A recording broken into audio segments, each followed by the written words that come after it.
Hello students, welcome you all. Welcome in the class of accountancy class 11th where we were discussing about rectifications of error.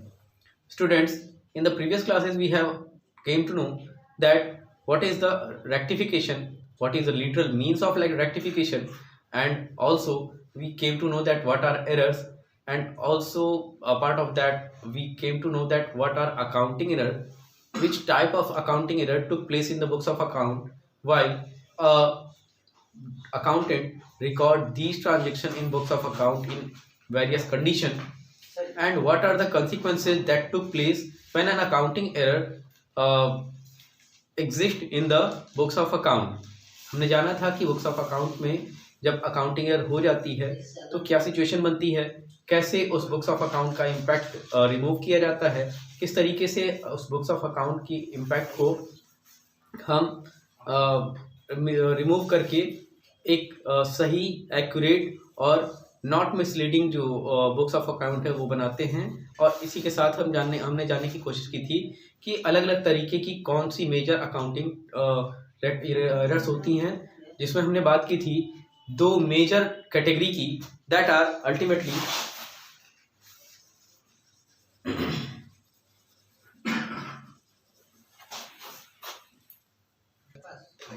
that is accounting error which do not affect the trial balance, and second one is the accounting error which affect the trial balance.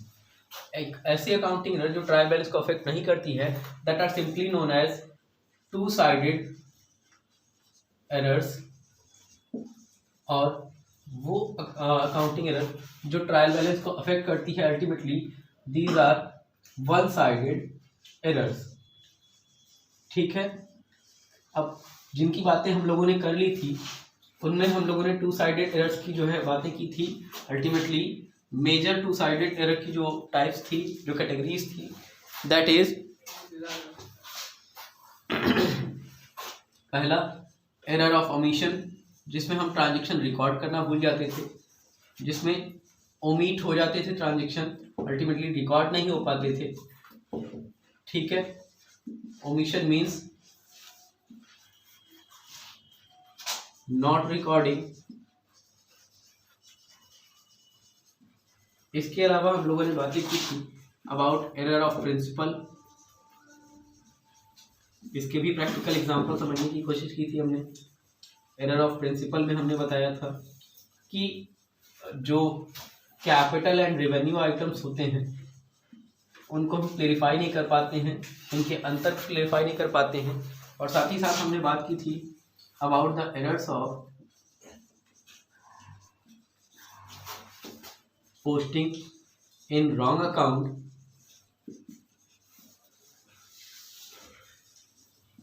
और इसके अलावा हमने बात की थी about errors of posting, or you can say recording in wrong books of original entry, wrong books of original entry। Initial 4 की discussion हम लोगों ने कर ली थी। ठीक है, इनिशियल 4 की डिस्कशन के बाद हमने जानने की कोशिश की थी कि अल्टीमेटली चौथी कैटेगरी यानी कि errors of recording wrong books in wrong books in original entry क्या होती है। अब इसके बाद इसकी कंसिक्वेंस, इसके अकाउंटिंग ट्रीटमेंट और इसकी रेक्टिफिकेशन की बात करेंगे हम लोग।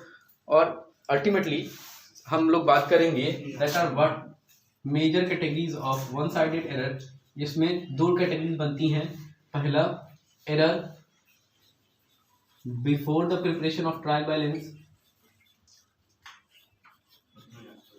और दूसरा errors after the preparation of trial balance।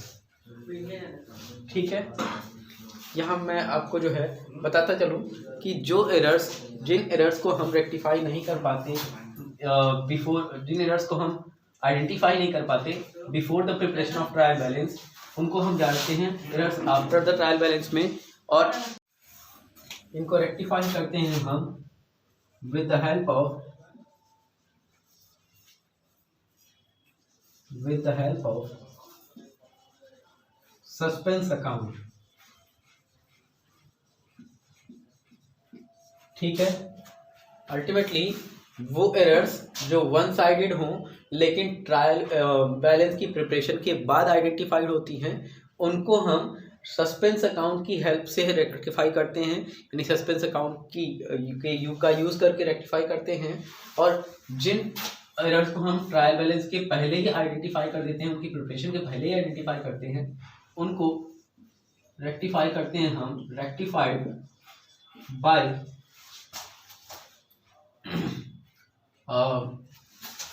transaction adding narration, means whatever the necessary information are skipped while recording, that will be added in that particular transaction। suppose अगर हमने ओमिट कर दिया या अल्टीमेटली हमने कम रिकॉर्ड किया या जो भी चीज़ें सिचुएशन ट्रायल बैलेंस के पहले बनी, उस सिचुएशन को आइडेंटिफाई कर देंगे एज अ एडिशनल इन्फॉर्मेशन, और ट्रायल बैलेंस में उस एडिशनल इन्फॉर्मेशन की एडजस्टमेंट के रूप में रिकॉर्डिंग हो जाएगी। ठीक है, जैसा हमने फाइनेंशियल स्टेटमेंट विद एडजस्टमेंट में पढ़ा है, उसी तरीके से अगर कोई एरर हमारी ट्रायल बैलेंस के प्रिपरेशन के पहले आइडेंटिफाई हो जाती है तो उसे हम एडिशनल इन्फॉर्मेशन के रूप में ऐड करके उसको रेक्टिफाई कर लेते हैं। और इसकी प्रैक्टिकल इसका जो नॉलेज है हम एक प्रैक्टिकल क्वेश्चन से करने की कोशिश करेंगे। But till then let us come to the last topic of the errors rectification in two sided error, that is the error in the recording in wrong books of original entry. ठीक है, किसी books of original entry का गलत तरीके से use हो जाना, या हम कह सकते हैं किसी ट्रांजेक्शन का गलत बुक्स ऑफ ओरिजिनल एंट्री में रिकॉर्ड हो जाना, इस चौथी कैटेगरी की एरर में आता है। For example, we know that the books of original entry can be categorised in two category, that is first one is journal and second one is subsidiary book.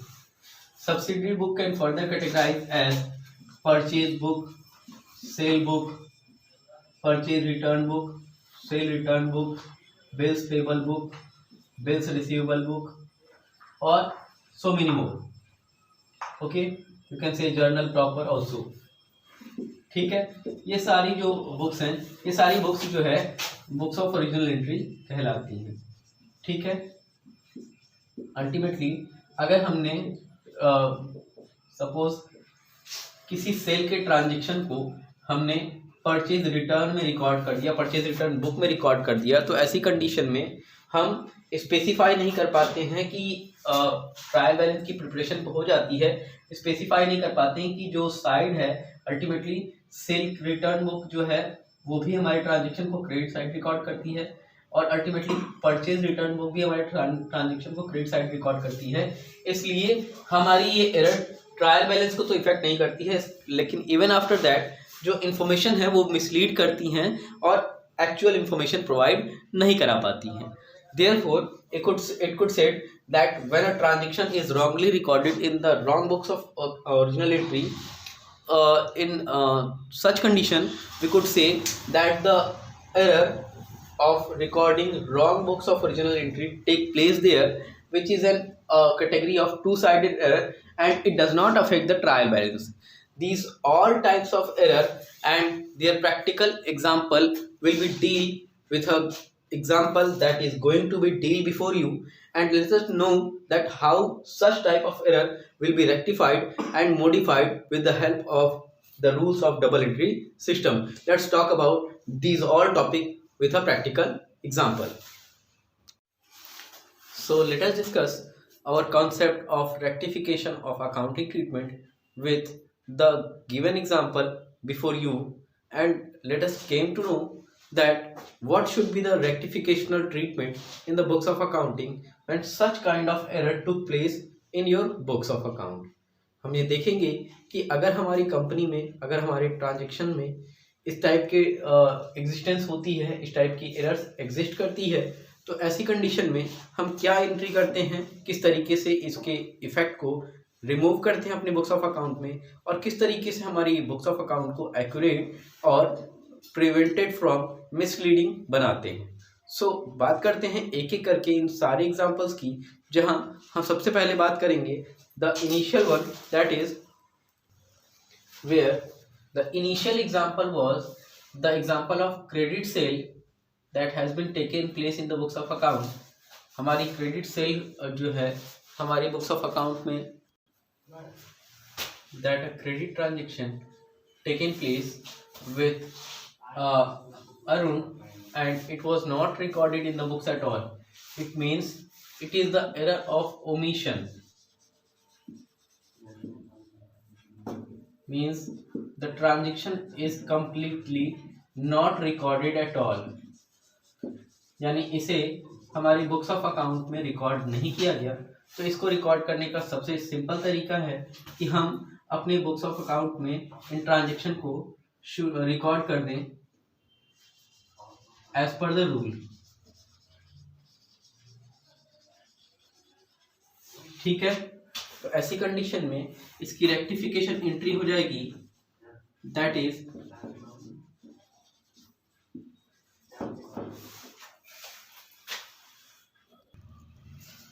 As per the rule the credit sale should be recorded in credit side and the giver party means to whom we have given the goods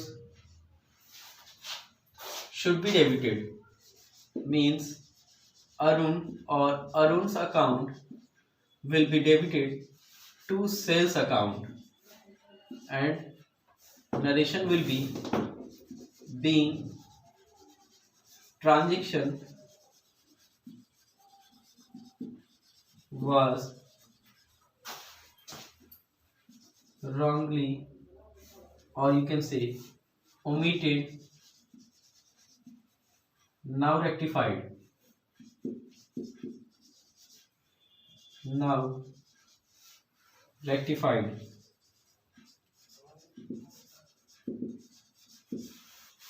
and whatever the value of the transaction will be recorded in the column of value. Okay, so this was the accounting treatment related to the rectification of the initial error, that was the error of omission. हमने कहा कि यहाँ credit sale हमारे mister Arun को cell की गई जो कि रिकॉर्डिंग से रह गई, यानी जिसकी रिकॉर्डिंग नहीं हो पाई, और ऐसी कंडीशन में इस ट्रांजैक्शन को हम एरर ऑफ ओमिशन कहेंगे। और एरर ऑफ ओमिशन का मतलब होता है the transaction which is not recorded. और ऐसी कंडीशन में इस ट्रांजैक्शन की रिकॉर्डिंग का सबसे सिंपल, ट्रांजैक्शन को रेक्टिफाई करने का सबसे सिंपल तरीका that it should be recorded as per the rule. Same काम हमने किया कि अरुण अकाउंट को हमने डेबिट किया एज पर द रूल, क्योंकि अरुण यहाँ पे हमारे गुड्स का टेकर है, रिसीवर है, और receiver should be debited as per the rule of personal account. Meanwhile the sale should be credited as it also been not recorded in the books. So this is the initial treatment of the rectification of the error related to the first example. Let us talk about the second example also. In the second example, as we have seen before, that credit purchase of rupees 1000 recorded as rupees 100 only. हमने 1000 की credit purchase करी और recording केवल 100 रुपये की हुई, यानी कि अल्टीमेटली अभी भी हमने 900 रिकॉर्ड नहीं किया। एक तरीके से अगर हम बात करें तो ये भी एरर ऑफ ओमिशन है, यानी not recorded means error of omission. और एरर ऑफ ओमिशन का मतलब अल्टीमेटली हमने कहा कि जब भी एरर ऑफ ओमिशन होता है it should be recorded as per the rule, यानी जो रूल है उस रूल के हिसाब से हमें इसकी रिकॉर्डिंग कर देनी चाहिए। तो ऐसी कंडीशन में क्या रिकॉर्डिंग होगी, किस तरीके से बुक्स ऑफ अकाउंट में से रिकॉर्ड करेंगे, आइए देखते हैं। तो रेक्टिफिकेशन की अगर हम बात करें तो रेक्टिफिकेशन में हमने कहा कि जब भी रेक्टिफिकेशन हम करते हैं तो ओमिशन की एरर सबसे इजियर तरीके से रेक्टिफाई होती है, और वो तरीका है as it should be recorded as per the rule of double entry system. जैसे इसकी एंट्री होनी चाहिए ठीक वैसे ही इसकी एंट्री हम कर देते हैं और उसी के बेसिस पे हम आगे भी कंटिन्यू करते हैं। तो यहाँ अगर हम बात करें क्या एंट्री होनी चाहिए related to the books of account, तो ऐसी कंडीशन में क्रेडिट परचेज की एंट्री करते समय हम हमेशा परचेज को डेबिट करते हैं अल्टीमेटली परचेज अकाउंट को हम डेबिट करते हैं, और सिमिलरली हम अगर बात करें अपोजिट पार्टी की, जिस भी पार्टी का नाम लिखा होगा उस पार्टी को क्रेडिट करेंगे। अदरवाइज परचेज से हमारे क्रेडिटर क्रिएट होते हैं, तो इसलिए क्रेडिटर्स अकाउंट को हम क्रेडिट कर देंगे, और रिलेटेड अमाउंट, जिस अमाउंट की रिकॉर्डिंग नहीं हुई है उसे हम मेंशन कर देंगे in the column of amount. Again I am repeating the concept. In the second transaction the credit purchase of ₹1000 recorded at ₹100. It means what? It means the transaction of ₹900 purchase was omitted to be recorded, and therefore it should be recorded as per the rule of double entry system. Therefore, while recording this transaction, the purchase account should be debited as per the rule of double entry system. Meanwhile, the party to whom we are taking these goods will be the giver, and the personal account says that the giver should be credited, and the creditor is always a liability on the behalf of which it will be credited. Therefore, the rectificational entry of the second transaction will be purchase account debited to creditor's account. Okay, let us talk about the third treatment related to the third error. जब हम third transaction की बात करते हैं, third error की बात करते हैं, तो हम देखते हैं कि कैश सेल को, जिसको हमने 100 रुपीज से रिकॉर्ड करना था और उसको हमने रिकॉर्ड किया 1000 रुपीज से, it means the transaction is over valued, यानी हमने ट्रांजेक्शन को एक्स्ट्रा वैल्यू से रिकॉर्ड कर दिया। मतलब इस ट्रांजेक्शन में हमने डेबिट को ओवर डेबिटेड कर दिया और क्रेडिट को ओवर क्रेडिटेड कर दिया, यानी ये दोनों ही चीजें एरर पार्ट हो गई। और as per the key term of accounting, error part को हम हमेशा recorded in opposite side, recorded in opposite side, हमेशा अपोजिट साइड में एडवर्स इफेक्ट के साथ शो करते हैं। Therefore ultimately whatever the transaction has been credited will be debited, and whatever the transaction will be debited will be credited. जिसको हमने credit किया था उसे हम डेबिट कर देंगे, और जिसे हमने डेबिट किया था उसे हम क्रेडिट कर देंगे। Let us talk the concept again, जहां हमने तीसरे ट्रांजेक्शन में बात की, अ कैश और sale of ₹100 was recorded as ₹1000। हमने 1000 की सेल को अल्टीमेटली 100 रुपये की सेल को 1000 रुपये में दिखाया, यानी हम अल्टीमेटली यहाँ पे ओवर वैल्यूड की कंडीशन देख रहे हैं। और ओवर वैल्यूड की कंडीशन में जब डेबिट की बात करें तो वो डेबिट ओवर डेबिटेड हो गया और क्रेडिट अल्टीमेटली ओवर क्रेडिटेड हो गया। ऐसी कंडीशन में हम अगर बात करें तो ये दोनों ही ट्रांजेक्शन हमारी एंट्री के एरर पार्ट माने जाएंगे, और ऐसी कंडीशन में एरर पार्ट की टर्म कहती है कि error part should be recorded in opposite.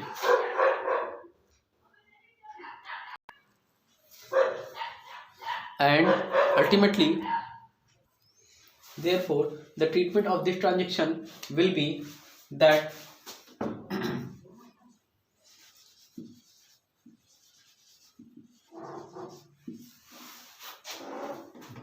related to the opposite treatment, as cash cell जब हमने की होगी तो हमने कैश अकाउंट को डेबिट किया होगा और सेल अकाउंट को क्रेडिट किया होगा।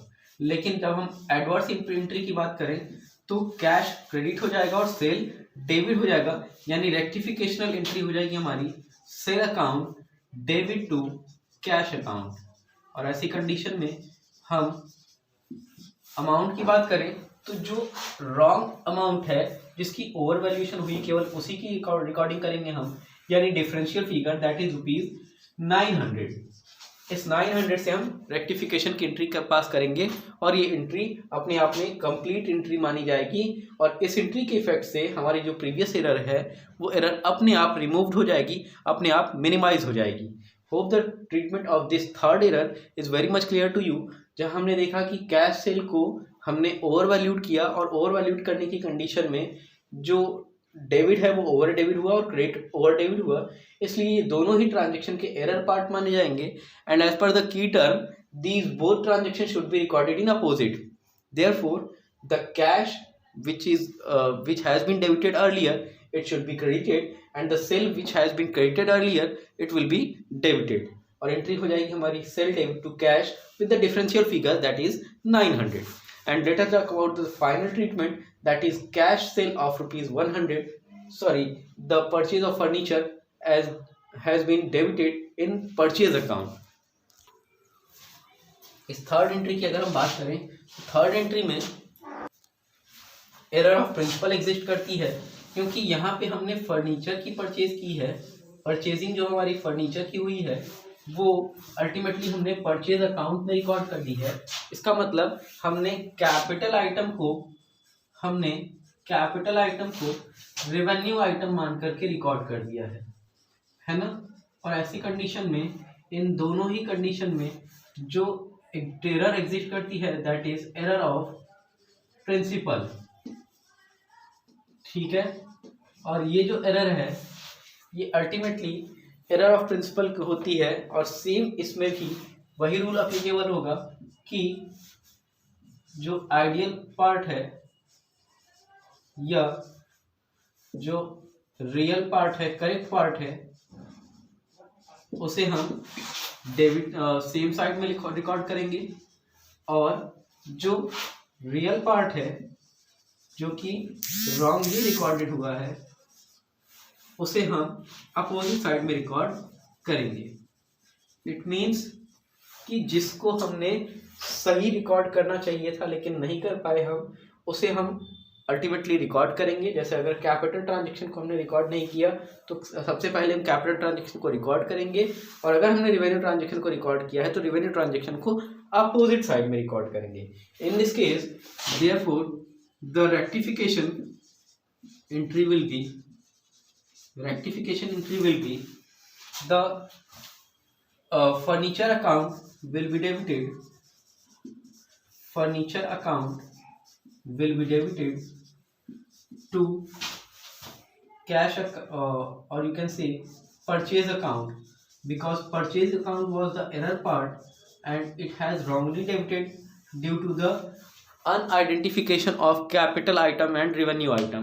हमने परचेज को रिकॉर्ड कर दिया था डेबिट साइड में, और उस परचेज के इफेक्ट को खत्म करने के लिए हमने परचेज को क्रेडिट किया।